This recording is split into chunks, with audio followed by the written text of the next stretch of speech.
Good morning, dear friends. Today we will discuss cosets. So, till now, in algebraic structure with one binary operation, we discussed about binary operations, then we discussed about groups. We took certain examples to understand the concept of groups, then we talked about the subgroups. So, today's topic is cosets. So, what is a coset?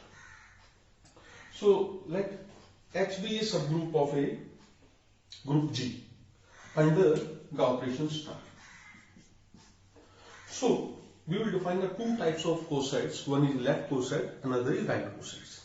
So the left cosets is a set AH which is equal to A star H for H belongs to capital H, and the right coset which is HA which is equal to H star A belongs to capital H. To understand the concept of cosets, now let us take an example. We know that Z plus is a group, the set of integers with usual addition. Now let us consider a subgroup of Z plus which is 3Z plus. Now what is this 3Z? 3Z is basically the multiple of 3 in the integers, that is minus 9, minus 6, minus 3, 0, 3, 6, 9 and so on. And we have already proved that this 3Z plus is a subgroup of Z plus. Now let us define some cosets.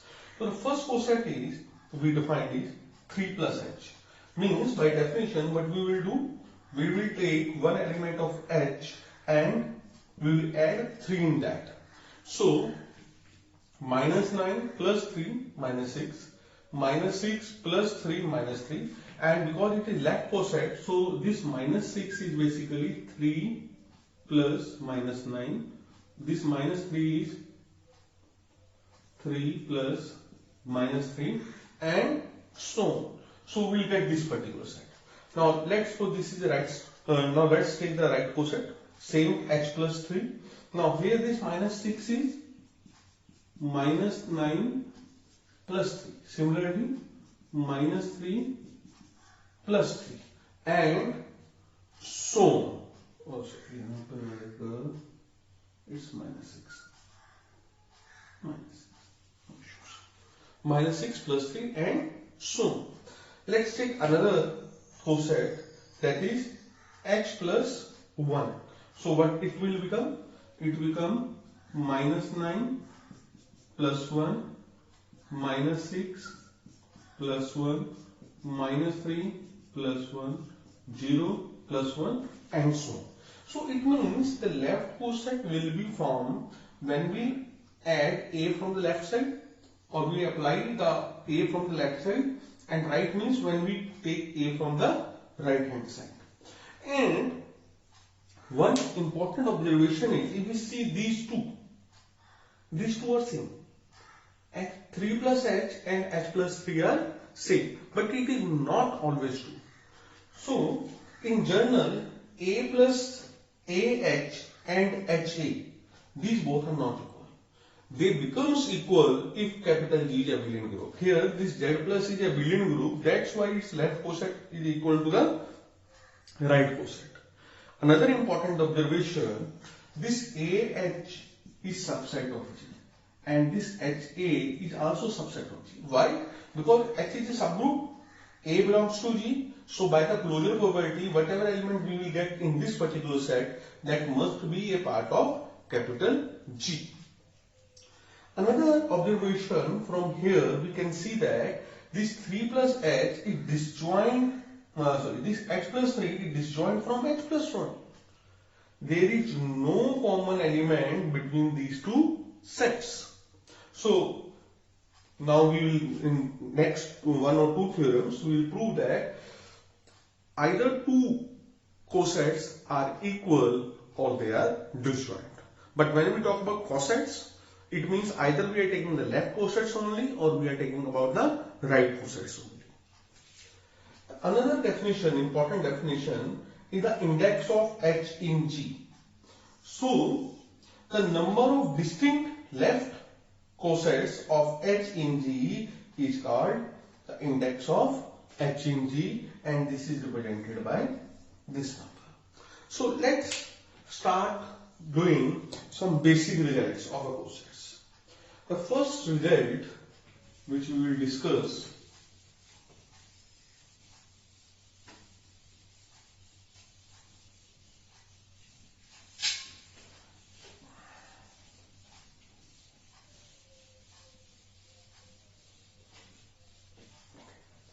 So the first result, or we can say corollary, is for x comma y belongs to G, xh is equal to yh if and only if x inverse star y belongs to H. If and only if x inverse star y belongs to H. So it's just simple result proof. Now let us consider capital XH is equal to YH. Here X and Y are the elements of G. Now we know that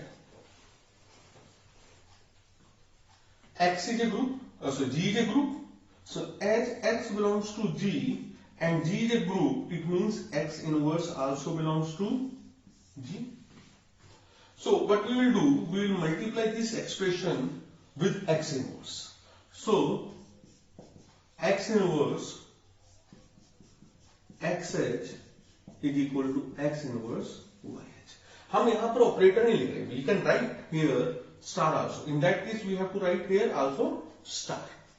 So X inverse XH, X inverse YH. So this can be written as X inverse X of H equal to X inverse Y into H. Now we know that X inverse into X is identity element and this is equal to X inverse Y H. So whether it means if we multiply any set with identity, it will become the same by definition. So from here we get H is equal to X inverse Y H. Now this is possible only if these two sets are equal. It's possible only if this element belongs to H, because H is a subgroup, and if this element belongs to capital H, then all its multiple will also be in the same group. So from here this implies that this X inverse Y belongs to H, and at all these places we can skip the operator and we can also write. We can write like this. Not here. Like this, and then this. So we can omit the operator as well as we can put the operator. So this is the one part. Another part, now let us take for X comma Y belongs to G, let us take X inverse star Y belongs to H. Now we have to prove that XH is equal to YH. So this H is basically equal to identity into H. We just see the identity element is same. Even let us take like this. YH is equal to E times YH, because if you multiply identity with anything, it will remain same. So we know that E is equal to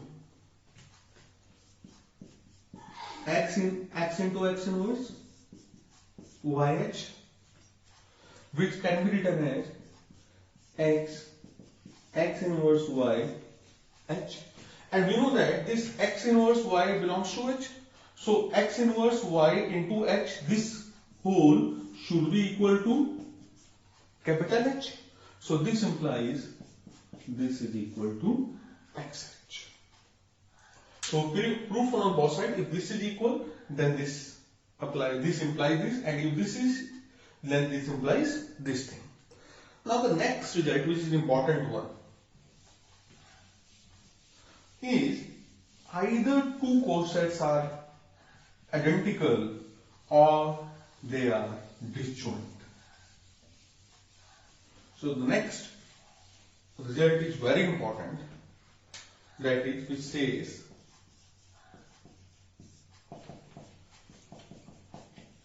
either two cosets are identical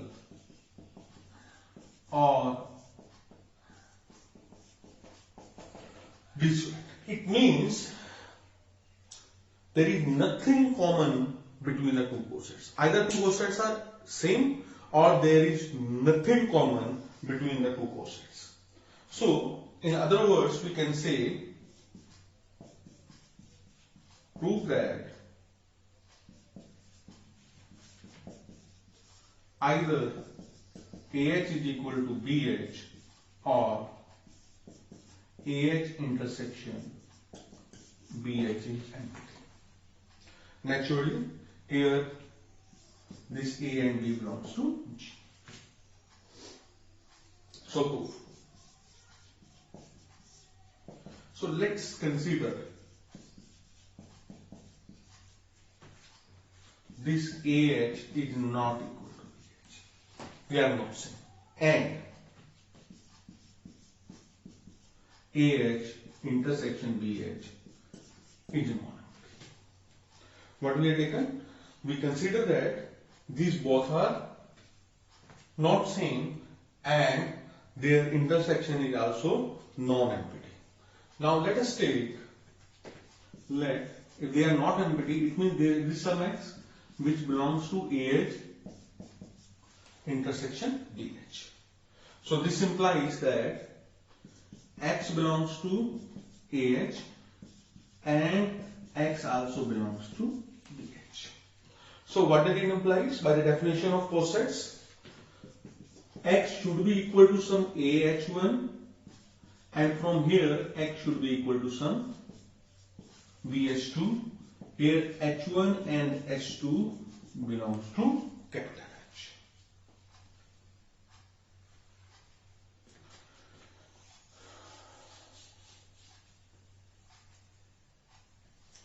So from here, what we get?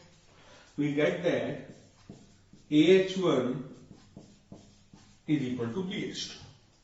Or we can say that A is equal to B H2 H1 inverse. Because we can multiply from the left hand side with H1 inverse and we'll get A is equal to B H2 H1 inverse. So what does it implies? I have to rub the board. Now let's suppose we rub this part only. We can write here. Now see at this. This implies A is equal to B H2 into H1 inverse. Now we know that this H1 and H2 both belongs to H. Because H is a subgroup, it means H1 inverse also belongs to H. Because in a subgroup, every element has a unique image. This implies this H2 into H1 inverse should belong to H. Using the closure property. Let's suppose this is equal to small h. So what does it implies? A is equal to BH and here this H belongs to capital H. So what does it implies? This implies A belongs to, so this implies now, this implies A into capital H is equal to B into H into capital H, or we can write it like this, which can be written as AHB small h into capital H. Now we know that this small h belongs to capital H, so this small h should be, this small h into capital H should be equal to H. So from here AH is equal to BH. From here this AH is equal to BH. So our assumption is wrong, but we have considered that this AH is not equal to BH and moreover their intersection is not empty, there is an element in the intersection. So we conclude with, if there is an element between the intersection of two cosets, it means both should be same. So we prove that in this way, we prove that either two cosets are identical or disjoint. So let's revise it. It's an important way. हमने start कहां से किया? हमने मान लिया कि AH is not equal to BH and also this AH intersection BH is non-empty. We take an element X belongs to this intersection, and this intersection is non-empty. So this implies X should be small a into H1 and X equal to B into H2. Naturally, this H1 and H2 belongs to capital H, and this is by the definition of cosets. So from here we can write AH1 is equal to BH2, and if we multiply from the right hand side with H1 inverse, we will get A is equal to BH2 H1 inverse. Now from here A is equal to BH2 H1 inverse. Now we know that H2 belongs to capital H, H1 also belongs to capital H, and H is a subgroup, therefore its inverse also belongs to capital H. So H2 into H1 inverse belongs to capital H. Let's suppose this is small h. So we get A is equal to BH. For A into capital H is equal to BH into capital H. So since this H belongs to capital H, so small h into capital H should be equal to capital H, and from here AH is equal to BH. Now we are in the position to prove one very important result, and an engineering student can get it in their final examination for 10 marks. That is Lagrange's theorem.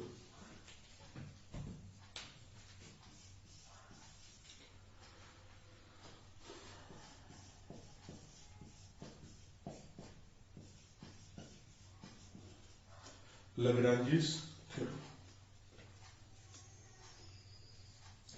Very important. This theorem says let G be a group and H is a subgroup of G. Then this theorem says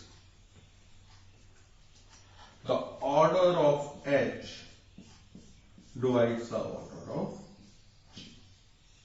Means the number of elements of H divides the number of elements in G. This is a very, very important result. So this is divide the code into two parts. So let's start with the proof. This result has many applications. So let us take order of G is equal to, हमने क्या मान लिया कि जो group G था उसके अंदर n elements हैं. The order of G is equal to n.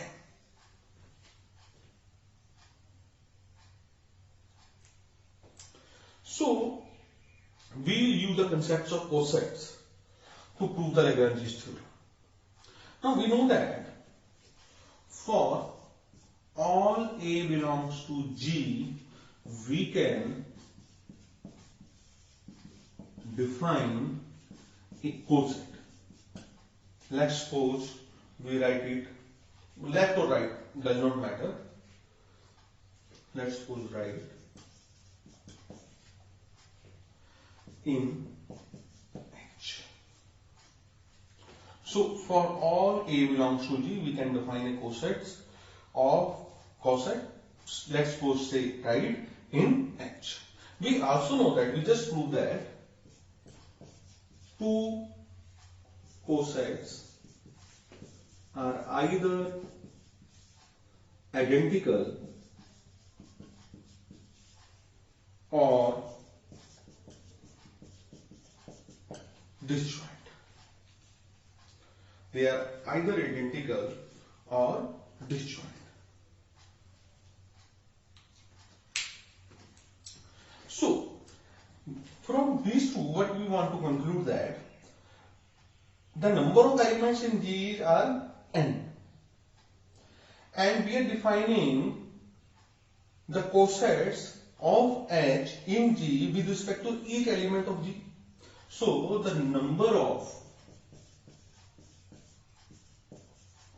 cosets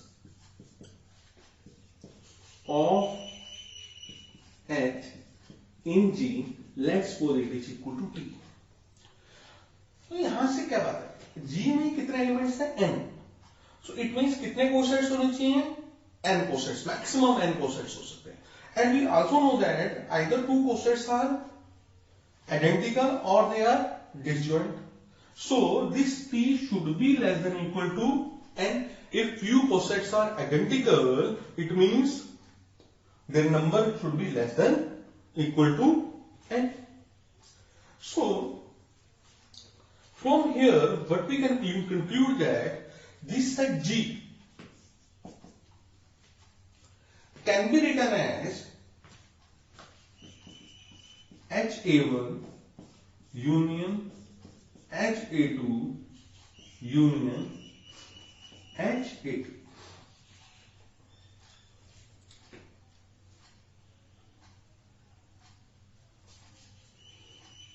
And this is by the definition of cosets.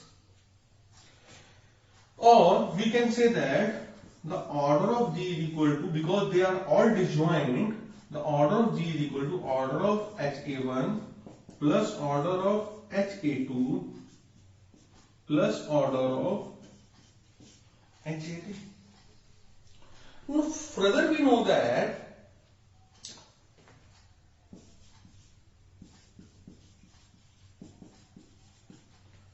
the number of elements in a coset is equal to the number of elements of H.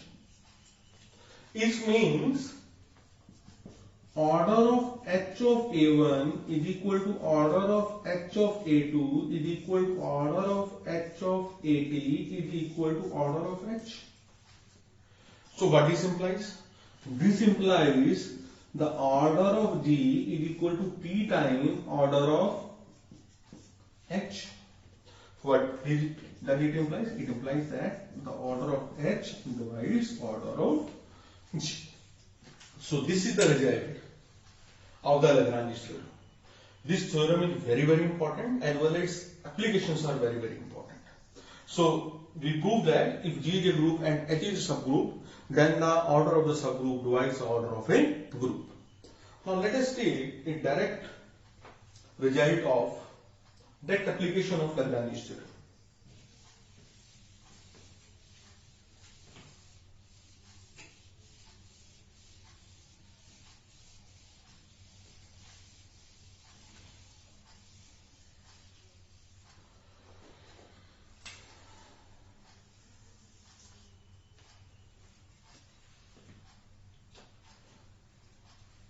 This is let G be a group and A belongs to G. Then the order of A divides order of G. So from this theorem says the order of an element divides the order of a group. So proof. We know that A belongs to G, and we also know that the order of A is equal to, let's suppose the order of A is equal to F. Let's so let the order of A is equal to F. Now we define a cyclic group H, and we know that this is equal to A raised to power 0, A raised to power 1, A raised to power m minus 1. And the order of H is equal to the order of its generator, which is equal to it. We also know that H is a cyclic subgroup of G. So by Lagrange's theorem,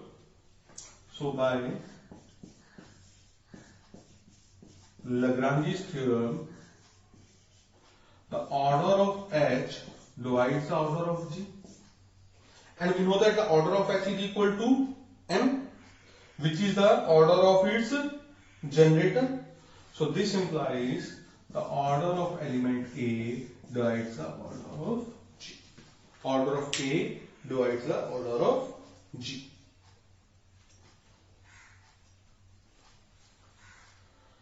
So next important result is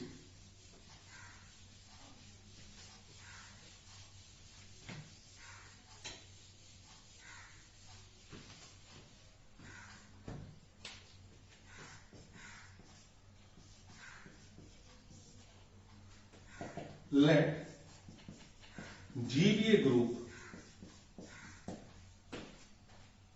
and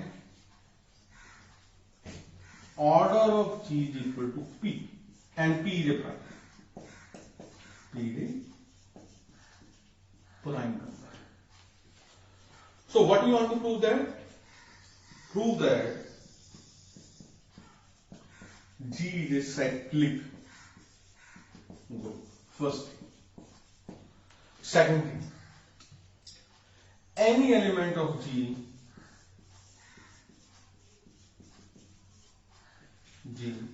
is its generator. So the two, in this theorem we are proving the two things. Number one, if the order of any group is a prime number, then that group should be a cyclic group. First thing. The second thing, in such a group, every element is generator. So let's prove this.